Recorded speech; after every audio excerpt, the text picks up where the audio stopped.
மெரினாவில் போராட்டங்கள் எல்லாம் ஓய்ந்த நிலையில் தற்போது அங்கு குடியரசு தின விழாவிற்கான ஏற்பாடுகள் நடைபெற்று வருகின்றன. இது குறித்து நமது செய்தியாளர் தேவா அளித்த கூடுதல் தகவல் இப்போது கேட்கலாம். தேவா, சொல்லுங்க, தற்போது மெரினாவில் குடியரசு தின விழா ஏற்பாடுகள் எந்த அளவுக்கு உள்ளன? போக்குவரத்தில் ஏதேனும் மாற்றங்கள் ஏதாவது செய்யப்பட்டிருக்கா? சிவா, அதாவது குடியரசு தின விழாவிற்கு இன்னும் ஒரு நாளே இருக்கிறது. அதாவது 26ஆம் தேதி நாளை மறுதினம் குடியரசு தின விழா கொண்டாடப்படுகிறது. இதனை அடுத்து நாம் தற்பொழுது இருக்கக்கூடிய இந்த சென்னை காமராஜர் சாலையிலே அதற்கான ஏற்பாடுகள் மேற்கொள்ளப்பட்டு வருகிறது. நமது ஒளிப்பதிவாளர் அந்த காட்சிகளை காண்பிப்பார்.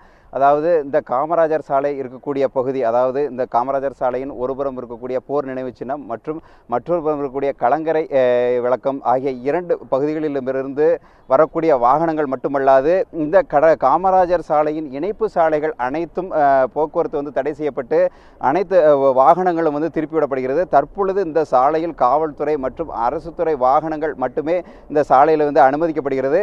மேலும் இந்த குடியரசு தின விழா ஏற்பாடுகளுக்காக இங்கு மேடைகள், இந்த காந்தி சிலையின் முன்பாக மேடைகள் அமைக்கப்பட்டிருக்கிறது. மேலும் அன்றைய தினம் கலந்து கொள்ளக்கூடிய சிறப்பு விருந்தினர்கள் மற்றும் முக்கிய பிரமுகர்கள் அமர்வதற்கான சிறப்பு மேடைகளும் இங்கே அமைக்கப்பட்டிருக்கிறது. மேலும் இந்த கடந்த ஒரு வார காலமாக இந்த பகுதியிலே போராட்டங்கள் நடைபெற்று வந்து கொண்டிருந்த நிலையில் தற்பொழுது இந்த சாலையிலே சுமார் 700க்கும் மேற்பட்ட காவல்துறையினர் இந்த பகுதியிலே பாதுகாப்பு பணிகளை ஈடுபட்டிருக்கிறார்கள். மேலும் இந்த பணிகளை விரைவுபடுத்தும் வகையில் இந்த இரவிலும் பணிகள் நடைபெறும் வகையில் மின் விளக்குகளும் ஒளி பெருக்கிகளும் இந்த சாலையிலே அமைக்கப்பட்டிருக்கிறது. மேலும் இந்த சாலையிலே இந்த குப்பைகளை அகற்றும் பணியிலும் 200க்கும் மேற்பட்ட இந்த துப்புரவு பணியாளர்கள் ஈடுபட்டு வருகிறார்கள். குறிப்பாக இந்த போராட்டங்களின் காரணமாக கடந்த ஞாயிறன்று மட்டும் இந்த சென்னை பெருநகர மாநகராட்சி துப்புரவு பணியாளர்கள் சுமார் 38 டன் குப்பைகளை அகற்றியிருக்கிறார்கள். மேலும் இன்றைய தினமும் அதே அளவிற்கான குப்பைகள் வரும் இந்த சாலை மற்றும் கடற்கரை பகுதியிலே வரும் என்று கூறப்படுகிறது. எனவே இந்த குப்பைகளை அகற்றி இந்த பகுதியை தூய்மைப்படுத்தும் பணியிலே ஏராளமானோர் ஈடுபடுத்தப்படுகிறார்கள். சிவா, தேவா, மெரினால போராட்டம் நேற்றே முடிவடைந்ததாக கூறப்பட்ட நிலையில் இன்னும் மாணவர்கள் யாரேனும் போராட்டத்தில் ஏதும் ஈடுபட்டிருக்காங்களா? அங்குள்ள சூழல் குறித்து சொல்லுங்க. சிவா, தற்பொழுது இந்த கடற்கரை பகுதியை பொறுத்தவரை கடந்த ஒரு வார காலமாக இது போராட்டங்கள் நடைபெற்று வந்து கொண்டது. மேலும் இந்த சாலை முழுவதும் போராட்டக்காரர்களால் நிரம்பி இருந்தது. தற்பொழுது நமது ஒளிப்பதிவாளர் அந்த இடங்களை காண்பிப்பார். அதாவது இந்த சாலையில் தற்பொழுது மிக தெளிவாக நாம் முழு சாலையும் காணலாம். அதாவது இந்த கடற்கரை பகுதியில் இருந்தக்கூடிய போராட்டக்காரர்கள் அனைவரும் கிட்டத்தட்ட அனைவரும் கலந்து சென்று விட்ட நிலையில் ஒரு சிலர் மட்டுமே இந்த கடற்கரைக்கு அருகே தற்பொழுது போராட்டத்திலே ஈடுபட்டு வருகிறார்கள். மேலும் அந்த பகுதியிலும் காவல்துறையினர் அதிக அளவில் குவிக்கப்பட்டு பாதுகாப்பு பணியிலும் அவர்கள் ஈடுபட்டு வருகிறார்கள். அதாவது இந்த கடற்கரை சாலையை பொறுத்தளவிலே தற்பொழுது போராட்டக்காரர்களே இல்லை என்ற அளவிற்கு தான் இந்த இடம் இருக்கிறது. சிவா, தேவா, கடந்த 8 நாட்களில் நடைபெற்ற இந்த போராட்டத்தினால குடியரசு தின விழாவில் ஏற்பாடுகள் ஏதாவது பாதிப்புகள் இல்லை சிரமங்கள் எதுவும் இருக்குதா நடத்துறதுல? சிவா, கண்டிப்பாக இந்த போராட்டம் ஒரு வார காலத்திற்கு மேலாக நடைபெற்ற நிலையில் இந்த ஏற்பாடுகளில் அதிக அளவில் பாதிப்புகள் ஏற்பட்டிருக்கிறது. அதாவது இன்னும் ஒரு நாளை உள்ள நிலையில் தற்பொழுது இங்கு மேற்கொள்ளப்பட்டிருக்கும் இந்த ஏற்பாடுகளை நாம் காணலாம். அதாவது வழக்கமாக இந்த ஏற்பாடுகள் எல்லாம் குடியரசு தின விழாவிற்கு 2 நாட்கள் முன்பதாகவே முற்றிலும் முடிக்கப்பட்டிருக்கும்.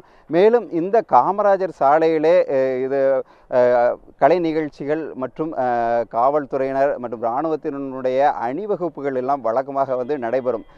அதாவது 2-3 முறை இந்த சாலையிலே நடைபெறும்.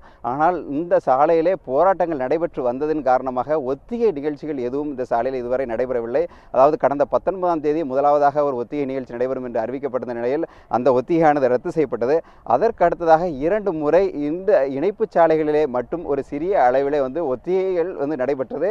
மேலும் இந்த அலங்கார ஊர்திகளும் அருகில் உள்ள இந்த பள்ளி வளாகத்திலே தான் இந்த அலங்கார ஊர்திகளை தயார் செய்யும் பணிகளும் நடைபெற்று வருகிறது. அந்த ஊர்திகள் தயார் செய்யும் பணியிலும் கொஞ்சம் சற்று தொய்வு ஏற்பட்டிருக்கிறது. மேலும் தற்பொழுது அந்த பணிகள் விரைவுபடுத்தப்பட்டு நாளைக்குள்ளாக அனைத்து பணிகளையும் முடிக்கக்கூடிய நிலையிலே துரிதப்படுத்தப்பட்டிருக்கிறார்கள்.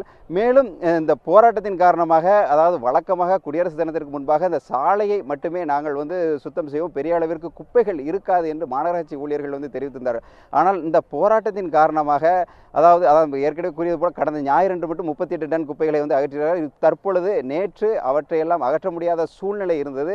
இன்று திரும்பவும் இந்த பகுதியில் மட்டுமல்லாது இந்த கடற்கரை பகுதியிலையும் தூய்மைப்படுத்தும் பணியிலே ஏராளமானோர் ஈடுபடுத்தப்பட்டிருக்கிறார்கள். எனவே இந்த தூய்மைப்படுத்தும் பணி என்பதுதான் தங்களுக்கு மிகவும் சிரமமானதாக இருக்கும் என்று தெரிவித்திருக்கிறார்கள். மேலும் இந்த கடற்கரை பகுதியிலிருந்து வேறு எவரும் உள்ளே வந்துவிடாதபடி, நிகழ்ச்சிகள் நடைபெறும் கூடிய சூழ்நிலையிலே வேறு எவரும் வந்துவிடாத படிக்கும் பாதுகாப்பு காரணங்களுக்காகவும் இந்த கடற்கரை பகுதியிலே தடுப்புகளும் அமைக்கப்பட்டு வந்து கொண்டிருக்கிறது. சிவா, தங்கள் விரிவான தகவல்களுக்கு நன்றி தேவா.